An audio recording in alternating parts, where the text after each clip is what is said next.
What if your death grip on your frame is the whole problem? And what if opening your hands and your heart to receive another frame didn't cost you the truth, but gave you the wisdom to move beyond just making a point and step fully into making a real difference? As with everything I do, this is for my daughters above all else. Problem framing is not a simple virtue to frame, but it's also not as complicated, even in theory, as some would lead you to believe. My job, I find, is to level the playing field and to make this so accessible that even my three little maniac girls can understand it's important and understand the premise. Every time someone starts talking about problem framing, a little movie starts playing in my head. It's lighthearted, cartoonish, and once it starts, I can't unsee it. I have to let it play out to the closing scene, and it starts with a Rubik's Cube. Simple instructions. Make each side the same color. Then the scene splits. I see a U.S. Army soldier squinting, and he's thinking, does this come with a Rubik's tab? Because, soldiers are all about their tabs. And he doesn't even recognize that he's holding a 3x2 object, which isn't really even a cube to start with.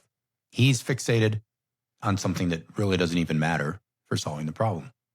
And then maybe you'll see an airman tossing 3 cubes in the air in a one-handed juggling act, immediately solving it with their intellectual prowess and saying, fly, baby. And then, you got the sailor. Of course, they're cool, calm, collected, whatever, sea state's fine. And they're like, you know what, this is easy, but first I need a coffee. And then there's a Marine infantryman. He grips it with a death grip. He growls with a crayon in his teeth, and he says, perfect, as he colors each side the same olive drab green color with his camouflage face paint. So, same cube, of course minus the army soldier, who is still blissfully unaware and ignorant that he doesn't even have a cube.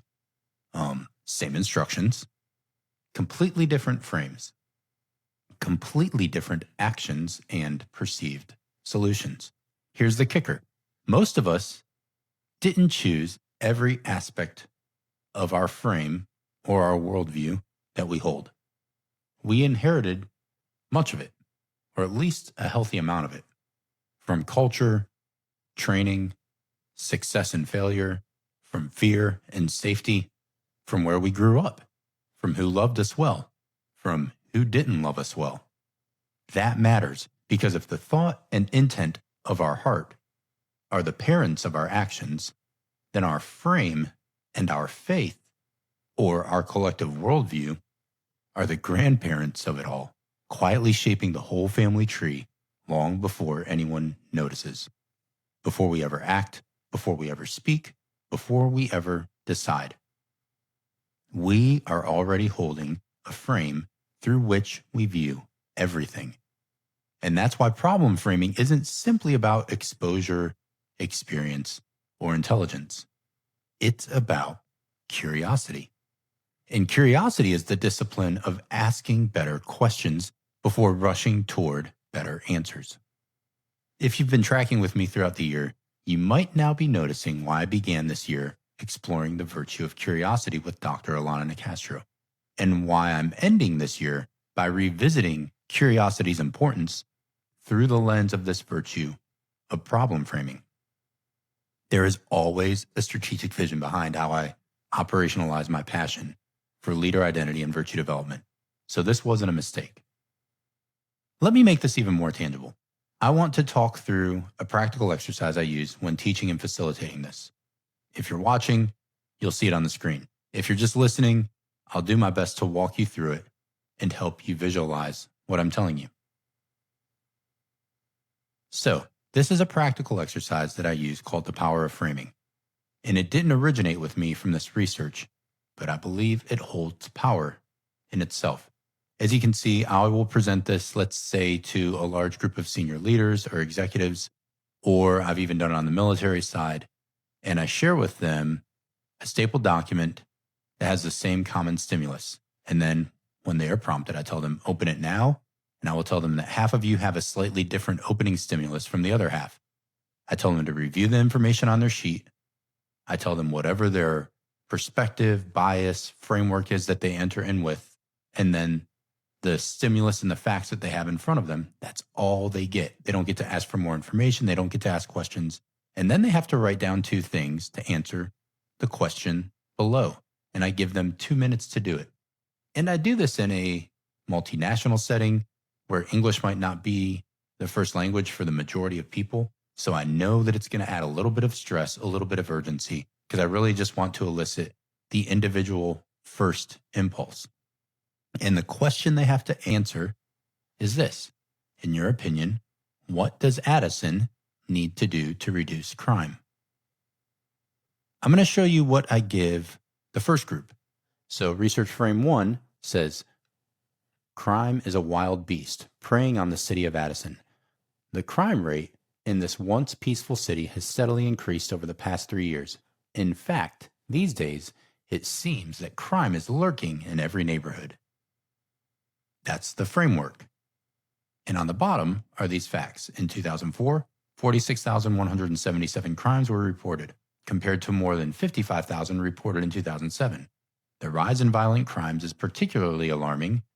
In 2004, there were 330 murders in the city. In 2007, there were over 500. Now, for those of you that are listening and not watching, next to that text is a picture of a tiger hiding in the jungle brush, and it looks like a wild beast preying. So all of these are the frame through which I am offering these facts.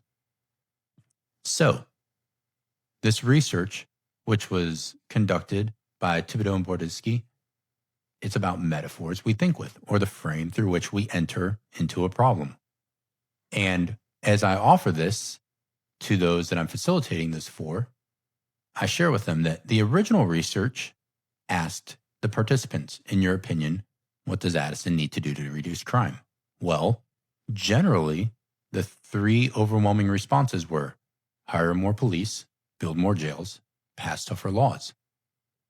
Okay, so then the other half during this exercise will receive this from me. It is research frame number 2. And you're going to hear some similarities and very few differences. So the opening frame says crime is a virus infecting the city of Addison. The crime rate in this once peaceful city has steadily increased over the past 3 years. In fact, these days, it seems that crime is plaguing every neighborhood. That's the opening framework. And for those of you listening and not watching, you'll see it paired next to what looks like a virus. It's green, it's gross, it's slimy, it's got spikes coming out all over the place. But then on the bottom half, the facts are exactly the same. In 2004, 46,177 crimes, all the way through the last sentence that says in 2007, there were over 500. So the bottom facts are exactly the same. And in this research, again, the response to the question generally bucketed into these 3 responses: investigate root causes, alleviate poverty, improve education. And this might be the most fascinating part of the research and really where I'm going with this.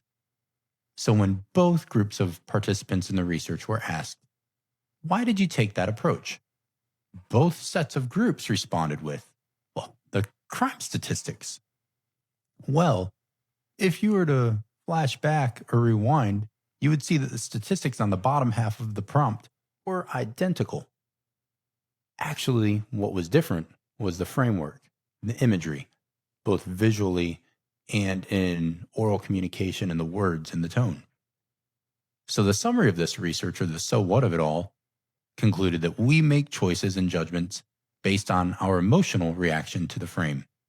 And then we as people will justify those choices, of course, by referencing the facts, because we all want to be factual and seen as intelligent. But what makes sense to us is what is consistent with our frame.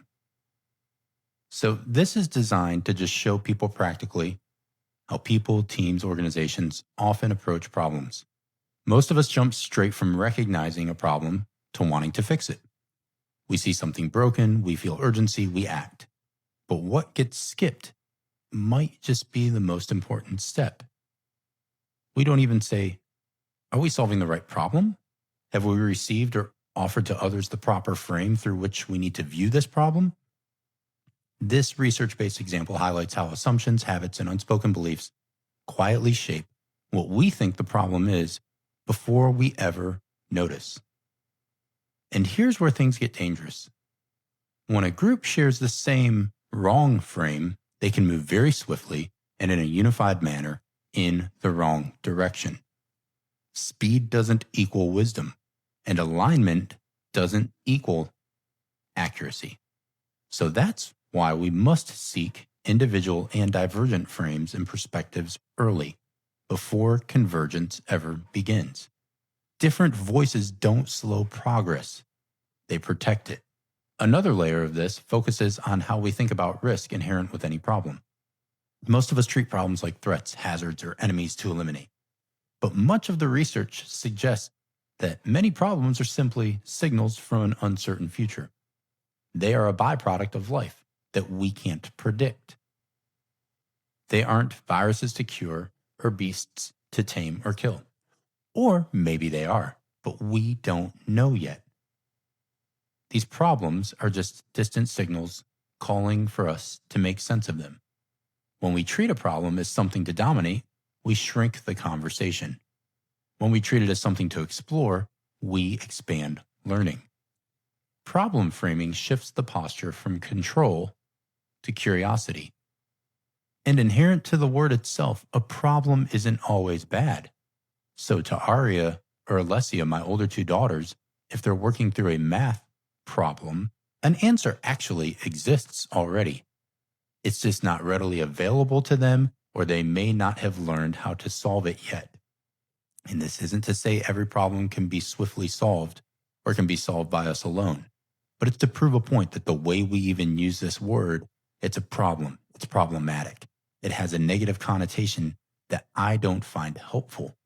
A problem is something that is a task maybe to be solved that can be solved. And maybe the answer is already available to my daughters for their math problem, but they have to be curious on how to solve it, and they have to reach outside of their own frame of understanding, maybe to their dad, me, or maybe to their mother, Laura. And in being curious and humble and embracing other perspectives, therein might lie the answer to their actual problem that they need to solve. So let me add in this last final layer for you. This is where George Lakoff comes in. Lakoff's work shows that people don't first evaluate facts and then form beliefs. They first interpret facts through the existing neural frames, much like what we saw in our practical exercise. So when information doesn't fit someone's frame, it often goes unnoticed, ignored, dismissed, ridiculed, or even seen as threatening. That's not stubbornness. That's neurology, which explains why shouting facts, that really doesn't ever change anyone's mind. And it explains why humility matters more than the volume of your voice. The image you see here pairs Lakoff's insight with something called the cognitive bias codex. If you're watching, it looked overwhelming on purpose. If you're listening, imagine a massive circle map around a brain filled with dozens of named biases. Each one represents a shortcut that our brains use to conserve energy, protect identity, or make sense of complexity. And here's the humbling truth. Bias isn't a flaw in other people or in ourselves. It's a feature of being human, which means problem framing isn't about outsmarting others. It's about outgrowing ourselves and embracing something different than what we are familiar or comfortable with, something we have yet to experience or be exposed to. The exercise I share always ends with a leadership reminder that I come back to often. Expect people to initially be confused by or even reject your perspective. Share it anyway, but don't forget to listen to understand their perspective and story first. That sentence reframes leadership for me, because problems don't live in data. They live in people, in stories, in fear, in victory, in culture, in shared lived experiences. So when we treat problems like hostile enemies to defeat, we miss the deeper opportunity. But when we treat problems like invitations to align around a shared, correct frame, something powerful happens. Culture is empowered. Curiosity is engaged. Creativity is energized. So let me leave you with the question I offered at the start. What if your death grip on your frame is the whole problem? And what if opening your hands and heart to receive another frame didn't cost you the truth, but actually gave you the wisdom to move beyond just making a point and step fully into making a real difference? Because the future doesn't need us to prove a point. It needs us to make a difference. Look at the world around you. I think we could all appreciate a different world than what we live in. And that's not a bad thing. That's an opportunity to be explored and embraced together. I pray you learn to embrace exactly who you have been created to be. Sure, you're different. I'm different. And that's a beautiful thing. Because I've come to learn that not being a bit different actually makes no bit of difference at all. I cannot wait for you to join me inside the vault on Friday for our final Off the Hinges episode of this year. My guest Maida has a story and frame that will change your life if you let it. Merry Christmas to each of you, and I pray you're filled with love and light this holiday season. Maida and I will see you on Friday. The way this author talked about the Bosnian War, she said if mothers and women were in charge of those meetings, we wouldn't have had a war. And that to me goes back to problem framing. Yes. Because the way you frame a problem really defines what actions you're going to take. We started the year with curiosity with Alana. We're closing it out with problem framing with Maida. And good Lord, buckle up for the story you hear from her, because you don't hear this anywhere else. And I don't know if our brains just choose to forget things, or if with age things are forgotten. But I'll tell you, my first memory is being in the basement of a church as a refugee with a shaved head. I can still feel it. I can smell it. I can, it's like I'm in the room right now. It's powerful. Because as a kid, you just go with the flow, man. You just, as a kid, you go where your trusted people take you. Yeah. And you hope they're doing their best. And I have to give my parents the absolute love and appreciation they deserve, because to have to start over and over again, learn new languages, experience racism, all of that. It really you asked, what's your story? Well, my story is one of people that chose to care, people that